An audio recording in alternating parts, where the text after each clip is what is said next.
What's up, everybody? It's been 1 month since I did the last video where I was setting up the beds and planting and transporting or transplanting and moving things. So just wanted to give a quick update about how everything is going.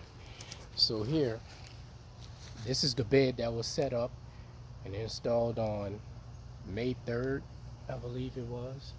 Um, so first, what we have here is the cucumbers. Cucumbers, they're at the very beginning stages of growing. They're very tiny.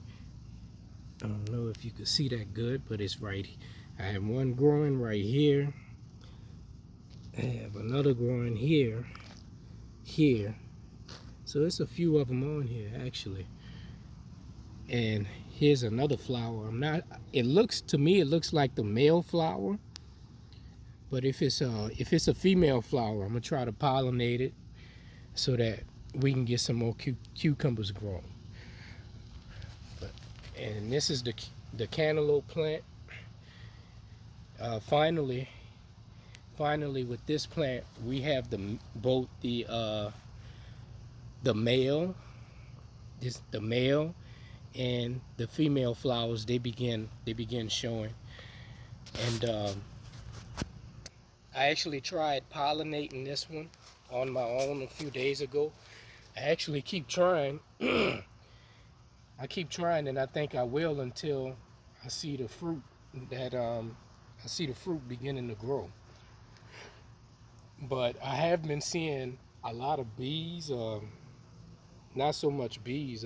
Not many honeybees, but like wasp and other members of the bee family. They've been here, and actually this morning I was about to try to pollinate one, and some bee-like insect, it flew over into this area as if it was, defending itself against me. So I had to step back and let it do whatever it was doing. But basically, I'm at the stage of waiting to see the very beginning stages of cantaloupe begin to grow. But I'm just making sure that it gets pollinated, because with these plants, or with a plant like this, you can either pollinate it yourself, or you can wait and allow the insects to do it for you. But if you wait too long for the insect to do it for you, then the plant might not bear any fruit at all. So you don't want to wait too long. um, this is the state of the raspberries. They're doing very good, and as you can see, I put trellises up for these plants, for the cucumbers, the cantaloupe, and the raspberries. They like trellises, so I put a trellis up for them. The raspberries are still thriving, still doing good. I'm just waiting for them to bear fruit. So if they don't bear fruit this summer, they should bear fruit in the fall. And of course, here we have the strawberries. Um, Actually, we have a few on here that are ready to be eaten, like this one. Oh, it looked like something has been eaten on this one already. I saw some red robins over here yesterday. Let's see. Let's check this one. So this one is just about ready. What else? Do we have any others? Um, let's see. Let's see what we got. Oh, looks like something got to this one too. Yeah, but they're pretty flavorful. Um, but I may have to put my netting back over these. Okay. But this plant is doing good. This is supposed to be, I bought this from Rouse's. This is supposed to be a June bearing strawberry plant. But no strawberries came from this one yet. I'm not quite sure why, but it'll probably, I'm thinking it'll probably bear fruit next year. That's pretty much how strawberries work. When you get them from the store, usually they don't really, a lot of times, they don't bloom until the next year in some cases. So that's the state of this. This is a watermelon right here. It finally started growing. Can you see that? Yeah. Yeah, this is watermelon. It was planted the first week of May. But I want you to see this one I want you to see this one compared to the other one that I have growing in the compost that I made. So I'm gonna stick around and I'm gonna save that to the end of the video. This, I'm not sure what this is. This came out of my compost, but sometimes things will sprout in compost like this and this. I don't know. I let it grow. I tried to let it grow for a little bit. It looks like a weed. I tried to let it grow for a little bit, so by that time I can be able to determine what it is, and if I want it, I keep it. And this is the bed, the same bed that I used to grow sweet potatoes in last summer. Like I said, I got an earlier start this summer, or this spring, March 3rd, the day before my sister's wedding. I planted these sweet potatoes, well, most of them, and this is how they're doing. I barely water this bed. I don't water it much because based off of, due to it being under this tree, these and then too, I think because of the black cow I put in here, it had wood chips in it, and I also made sure that there was some pieces of wood branches in here. And now let me put these strawberries up. And now if you look at this, you see a lot of wood chips. You see a lot of wood chips in here. So, and what that does for the soil is, it'll keep it cool and keep you from having to water it a lot. So wood chips, mulch, like whatever kind of mulch you might decide to use, all of that is good for your soil because it helps retain the moisture. But if we go down here, see, it starts to get a little cooler and it's darker. But I do want to do some natural fertilization to this bed. That fertilizer I showed you guys in the last video, I did use that in this bed one time. I did use that one time, but that's the only time I plan on doing that. I really desire not to use fertilizer. I only want to use natural fertilizer, which is like grass, leaves, banana peels, fruits. You can use all of that stuff. Can be used as fertilizer for plants. But this plant here, this is called ground cherries. I never had this before. I didn't even plant this. It just started growing. I don't know why it started growing, but I'm gonna let it go and try to get a harvest out of it, and we'll try the crop that comes from it. This is aloe that I put here because we had some work done, and we had some pipes replaced underneath the house, and this was planted right by the kitchen window, and all of the greens and the cabbage that I had over there had to be moved, and the aloe was in the area. It wasn't in that exact area. It was in the area, but I just put it in here.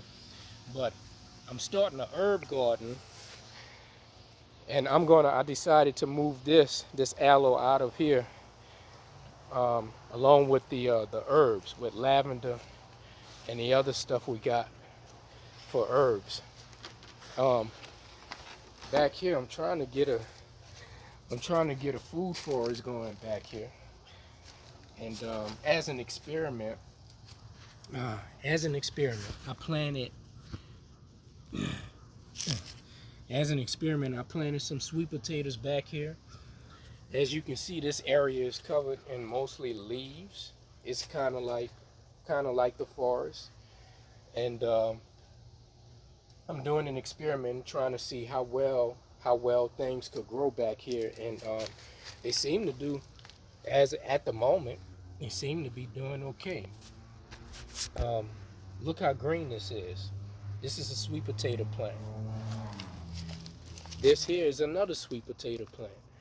This one is doing good too. Look how long it is. Now, whether or not it's going to bear fruit is the question. So that we'll see. Now this is grapes. I don't know if it's green grapes or if it's purple because I got it mixed up. Excuse me. And this is supposed to be grapes too, but I waited too long to plant it, and that's why it's not bearing any fruit or you don't see any leaves. So I made sure yesterday I picked up a Concord grape plant so that I could put it in this spot right here. But I got it growing against the fence so that it can be easy to make a trellis for it because as you all know, grapes, they grow on the vine. So I'm preparing myself for that and to protect them from the squirrels and the birds because they can't eat all my food. This is everbearing, supposed to be mulberry. It was doing good. Yesterday I checked on it. It was doing real good. I don't know what happened, but I just watered it, and I'll check on it again tomorrow to see what's going on with that. But it was doing good. Like I said, I'm really not sure what happened. Oh, and I planted something else. I'm not sure where I got this from. This is called taro. This is called taro. It's like a potato, and it's like a Mexican or Hispanic dish, and they kind of like a potato. I don't know. I don't remember how it started growing. I think it may have been from a sweet potato plant that I had, and somehow that started growing. So to keep it alive, I just put it in there. So we'll see what happens with that. Now this bin here, this box, I got this cedar box. I was able to get this from my job because they were going to throw it away. But I saw that I could use it, so it was nice enough to let me take it. And this is what I use to make compost. Well, this is another way I make compost. And compost is basically soil that you make on your own out of earth's materials, such as grass and leaves, food scraps.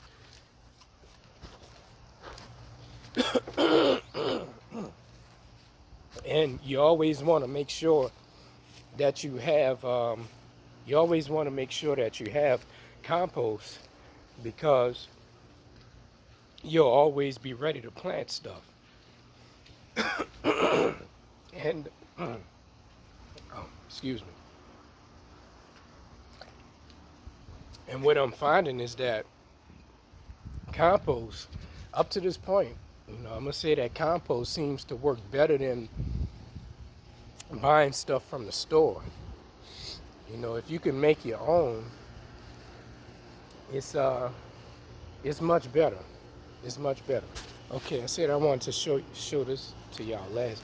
So over here, so I looked up this plant right here and right here. I looked this up on Google Images, and it keeps showing up as cocoa plums. And it's right here too. Right here. So I didn't plant that. That just began to grow in this area, this shrub-like area. and it's supposed to be a fruit tree or a shrub that produces fruit native to Florida. So hopefully that keeps growing, and you know, we'll have a fruit tree as well. Now, here's what I bought for the herb garden. This is stevia, and I tried this morning. I tried this morning in the oatmeal, and it has a good taste. It tastes a little bit like mint, and it's also sweet too. And I got chocolate mint right here. It smells just like peppermint to me, but this is actually chocolate mint, and this is pineapple sage. This is gonna go. I'm gonna plant. Oh, I almost forgot. And I got blueberries. I got blueberries to plant. My son, he asked yesterday if we can get a blueberry plant, and I said I might as well, because we do like blueberries. So I gotta find a spot for it. I'm not sure where I'm gonna put that yet. But those herbs, I plan on putting those over here in this area. I just redid this area last week, and as you can see, I got leaves, I got grass, and a mixture of sand down here, and all of this is basically one big compost, and it's going to it's basically turning into soil that'll feed the plants. So that's the purpose of doing that. Let me see, I got one more, well, two more. Got this pineapple. So by special request, my dad and my wife, they mentioned, why don't you try pineapples? Why don't you try pineapples? So I broke the pineapple off. All you do for this, you just twist the top of the pineapple off. Just twist it off, and break the bottom leaves off. Like, it'll be like maybe three rolls. Sit it in a glass of water, and these roots will start to grow. So I'm gonna plant this in the cedar bed, along with the raspberries and strawberries, cucumber and watermelon. And it's enough space for it, because pineapple doesn't take up much space, and also because cucumber and cantaloupe, the raspberries, all of that stuff is on the trellis. And trellising actually saves you space. If you can see, actually, this sweet potato bed here, if I was to trellis these, I would have more space to plant things. If I was to grow them vertically. I'll show you another example right here. Like, if I need to, I can put this part on the trellis too. And you see how much room I have? See, so that's why it's good to do a trellis. This section right here, well, let me zoom out a little bit, but this section right here, I came across this documentary on YouTube, Paul Gauchi. It's called Back to Eden Gardening, where he said he was on his property and he ran out of water, and God led him to go to the woods or the forest by his house, and revealed to him how the process of nature, how it works, and how it self-waters and it self-fertilizes, and basically how, you know, it led him to the point of realizing that wood chips preserve, you know, act as a great insulator and as a great way to preserve moisture for crops. And you know, so I'm beginning to implement that in a small space here in my own garden, and that's the beginning of this right here. This white, all of this is compost. A lot of this is compost that I made. Um, there's one more layer of compost that I want to put on here before I add the wood chips over it. And when the wood chips, the purpose of the wood chips is, as I stated earlier, it'll preserve moisture in the soil, but it'll break down and it'll also add more nutrients and more nutrition to the soil and to the plants. So that's the purpose of that.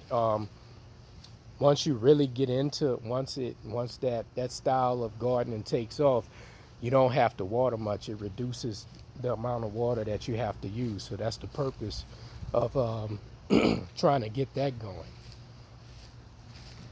But I got my compost. Always try to keep compost going. Compost right here. A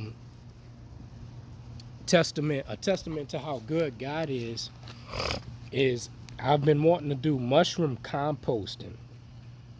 And I remember thinking last week, how I can get some mushrooms for compost. And just out of the blue, as I was thinking about it, mushrooms began popping up. Mushrooms began popping up in a sweet potato bed. I had one pop up in the cedar box, in the cedar bed that I made, that I put together. And I had a lot of them when I cut the grass last week. I had a lot of them in the front yard. It was like 3 or 4 of them. So I just added all of those mushrooms in here. But I think it's amazing. With gardening and growing food, you see so many connections with the nature of God and what Christ says about Him being the vine and we being the branches and all that. It's kind of hard not to see it. But this is more compost that I'm making right here. I actually got the foundation of it. If I could show it to you, let me see. This stuff right here, not the grass, but the dirt itself. That actually came from a park nearby the house. And what it shows is that, well, the reason why I'm bringing that up is because last year I bought Miracle-Gro Performance Organics, and the consistency of the Miracle-Gro Performance Organics, I noticed when I picked this up one time, I noticed it was the same. It felt like it was exactly the same. So what I'll do is I'll get it and I'll just bring it in, compost it, add my own stuff to it, and there I go. I got something to grow in. And last but not least, this is what I wanted everybody else to see. One more. Oh, this is the compost bin. This is a wood chip compost that I did. It's a bunch of wood chips, a lot of wood chips actually. Let you see it like that. A lot of wood chips, and a lot of wood chips, grass, other stuff. But I like the way it looks, and I'll have to get to the chance of testing it out. This is another watermelon plant. Why is it right here? Because this is a compost mound. This is compost that I made, and it's growing nicely, growing pretty good. And in a compost pile, a lot of times what I'll do is I'll take the compost from the bottom and move it up top, because a lot of times when I water it, it falls down. Well, mainly because I don't have any wood chips on it. The wood chips kind of help keep it in place. But I'm happy with this progress. But this is the one right here. This is the watermelon that I want y'all to see. Right here. This is it. This is this was planted. Uh-oh, the tendrils catching on to the grass. So this was planted I believe May 3rd. The same day I planted the other one. It was during the first week of May. May 3rd through May 5th probably. This is only 1 month old. And this is a compost pile that I made. And look how much it's grown. Look how big the leaves are. Compost. Compost. No fertilizer. No fertilizer. No garden tone. None of that. All natural stuff. Grass, stuff from the earth. And I put the wood chips over it because it helps with retaining moisture. And as you water it, and the wood chips are baked in the sun, they break down, and it's helping with fertilizing this thing. Look how big. I mean, last year I tried planting a watermelon, and that thing only got to like 1 or 2 inches tall. That was it. But this year it's looking like it's going to go the distance. So so far so good with this. But I'm just trying to make the point that this is what you get this is what you can have when you make your own compost. It's powerful stuff. Very powerful. And you don't only have to plant food in it, you can plant other stuff in it as well. So that's the state of the garden. Let me see what else. Oh, I got my greens right here. I couldn't stop the bugs from eating it, so they look like skeletons. But this white film that's on here is Captain Jack's, so that finally stopped them. And I put some extra sweet potato plants in here just because I had extra. I didn't want to waste them. But stuff was coming back real strong, and then the bugs came back, and it was hard to keep them off. So I don't know what I'm gonna have to do to that soil to make it healthy. I gotta research what I can do about that. But it's powerful. Compost can be some powerful stuff, man. But that's the state of how things going. I'm hoping the watermelon goes the distance. Like I said, it's doing good now. I hope it continues to do the same. And I'm gonna keep working. I'm probably never gonna stop making compost, because you always got to be ready. And for this particular style of gardening that I want to do, I need more soil. So I'm trying to make it myself. So but yeah, that's the state of everything. Just wanted to give y'all an update. Y'all stay blessed. Peace.